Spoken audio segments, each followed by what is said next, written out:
பேரூராட்சி நிர்வாகத்தால் குப்பை மேடாக மாற்றி காணாமல் போன ஊரணியை மீட்டெடுத்து நிலத்தடி நீர்மட்டத்தை உயர்த்திட பேரூராட்சி நிர்வாகம் நடவடிக்கை எடுக்க வேண்டும். பொதுமக்கள் கோரிக்கை.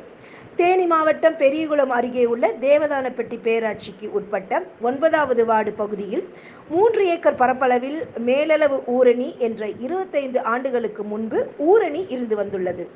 இந்த ஊரணி மழைக்காலங்களில் நீர் நிறைவதால் தேவதானப்பட்டி பேரூராட்சிக்கு உட்பட்ட குடியிருப்பு பகுதிகளுக்கு நிலத்தடி நீர்மட்டம் பாதிக்காமல் இருந்து வந்தது. இந்நிலையில் தேவதானப்பட்டி பேரூராட்சி நிர்வாகம் கடந்த 25 ஆண்டுகளாக பேரூராட்சியில் சேகரிக்கப்படும் குப்பைகளை ஊரணியில் கொட்டி குப்பை மேடாக மாற்றியதால் தற்பொழுது சீமை கருவேல மரங்கள் வளர்ந்து புதர்களாக மாறி ஊரணி முற்றிலுமாக அழிக்கப்பட்டது.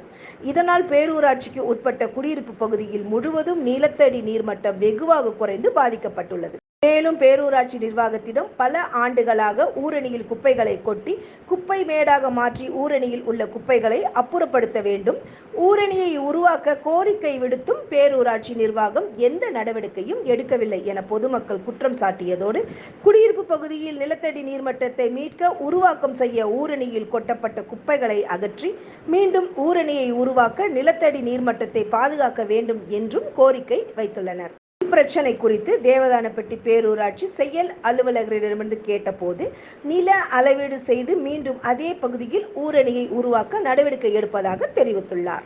தேனி மாவட்டம் பெரியகுளம் தாலுகா தேவதானப்பட்டி கிராமம் இந்த பேரூராட்சியில் உட்பட்ட மேல்மந்தை தெருவில் இருக்கும் ஊரணி ஒரு 20 ஆண்டுகளுக்கு முன்னாடி வரைக்கும் ஊரணியாக பயன்பட்டு வந்த நிலையில் தற்போது முன்னாடி ஒரு 10 வருஷத்துக்கு முன்னாடி அதை பேரூராட்சி நிர்வாகம் குப்பை கிடங்காக மாற்றினாங்க. நல்ல பயன்பாட்டில் உள்ள ஊரணியை குப்பை கிடங்காக மாற்றினாங்க. திரும்ப அந்த குப்பை கிடங்கை மாற்றிட்டு இப்போ அது எந்த விதமான பயன்பாட்டுக்கு இல்லாமல் ஊரணி இருந்த அடையாளமே தெரியாமல் அழித்து விட்டார்கள். திரும்பவும் அந்த ஊரணியை எங்களுக்கு மீட்டி கொடுக்க வேண்டும். தமிழக அரசு நீர்நிலைகளை காப்போம் என்ற அந்த உத்தரவாதத்தின்படி அந்த நீர்நிலைகளை மீட்டு கொடுக்குமாறு கேட்டுக்கொள்கிறோம். ஊர் பொதுமக்கள் சார்பாக கேட்டுக்கொள்கிறோம்.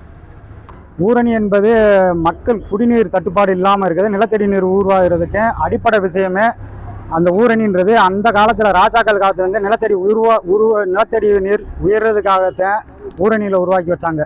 அந்த ஊரணியும் குளத்தையும் அழித்து அவங்க தங்களுடைய பயன்பாட்டுக்கு தனி மனிதர்களோ இல்லை அரசாங்கமாக ஆக்கிரமிப்பு பண்ணும்போது நீர்நிலைகள் இல்லை என்றால் நிலத்தடி நீர் மட்டும் வறண்டு போகும்.